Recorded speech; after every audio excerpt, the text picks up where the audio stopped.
Sa tuwing sunod kakain, ay palagi na lang yung pag-aalala yung pagbubugas ng bigyan. Sino magbubugas ngayon, sino magbubugas mamaya, sino pamaka. Sino dito, mga yun. Kasi ngayon ang tawagin ng mga kapitbahay. Ang bumubugas sa inyo ba lang? Kamaldang! At po, sinubo na. Kaugong!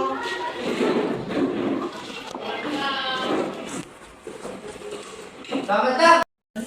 Pwede ba kayo nang maghugas ng plato? Ano? Ako na naman ang maghuhugas ng pinggan? Hindi ba't ako na ang nagluto, nagbunot ng sahig at nag-ayos ng kisame? Pati ba naman sa paghugas ng pinggan ako pa rin? Hindi ba naiintindihan? Magkapon ako sa sakaan. Pagod ako. Pwede ba bigyan mo na lang ako ng pahinga? At ano, pagkatapos mo magtrabaho, hilata at higa, samantalang ako patuloy pa rin sa mga gawaing bahay? Di ba iniisip? Pagod ako. Ikaw nga, isipin tubig na malamig. Di mo ako mabigyan. Bakit ako? Iniisip mo ba na napapagod na ako sa mga gawaing bahay? Hindi ko huhugasan yan. At kahit anong gawin mo, hindi ko hugasan yan. Anong sabi mo? Sige, anong gagawin mo?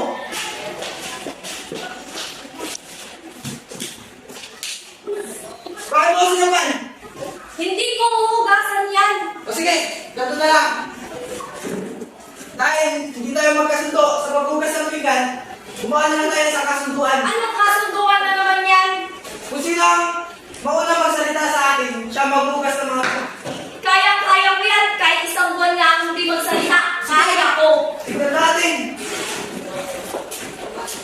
Nagsimula naman tumahimik ang mag-asawa at mayroong kasamang ingay sa kanilang kapaligiran.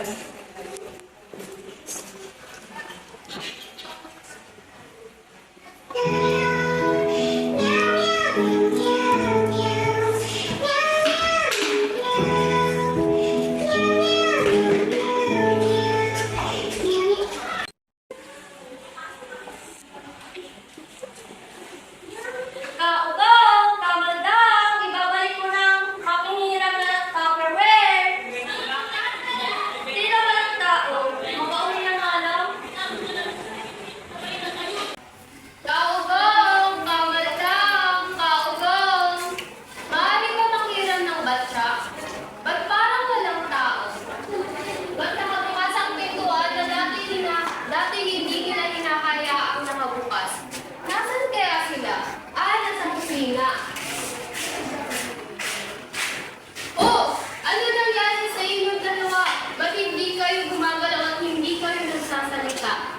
Kaugong! Kamaldang! Kaugong! Hoy, kamaldang! Kaugong! Ano nangyayari sa inyong dalawa?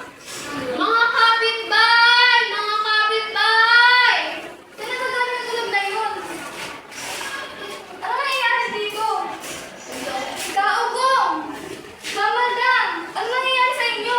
Ano nangyayari sa kanila? Kanina pa sila ganyan. Hindi sila magsasalita at hindi sila gumagalaw. Ano bang ginagawa mo dito? Nais ko lamang manghiram ng batya.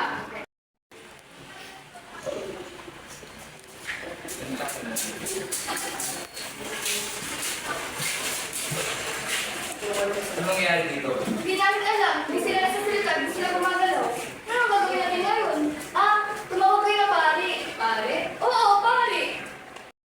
At di nagtagal ay dumating ang pare sa kanilang eksena.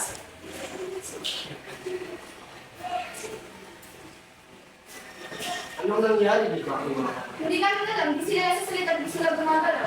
At teka nga lang, aking munang dalasal sa ngalan ng Ama, ng Anak, ng Espiritu Santo, naway magsalita kayo. Pero bakit ganun? Hindi gumagana ang aking dasal. Meron pa bang pwedeng tawagin sa aking maliban? Nagtagal ay dumating ang albularyo sa kanilang eksena.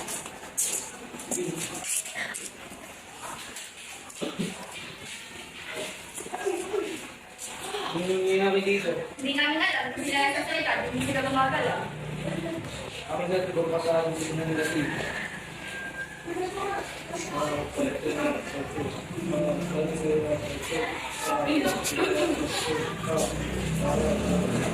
Teka, akong walang nangyayari. Pagkain niyo ako.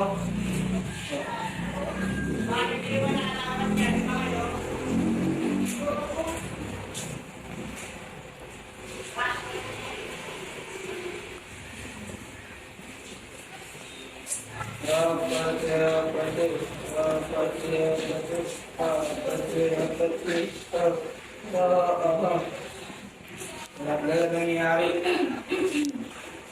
May gagawin pa tayong isang ritual.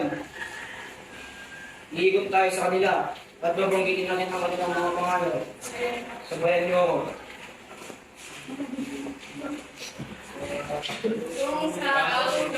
Bumalik ka, bumalik ka, sa ulo, sa ulo.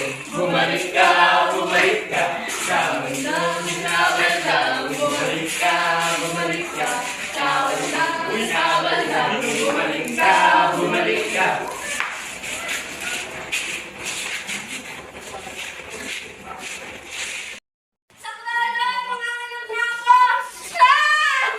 Dinala niyo na siya sa malapit na ospital. Ano ba ba ititig natin dito ngayon? Huwag niya din nila. Sige. Mga pampilang pera! Sige na! Ako na maghugas ng pinggan! Hindi ko na kaya!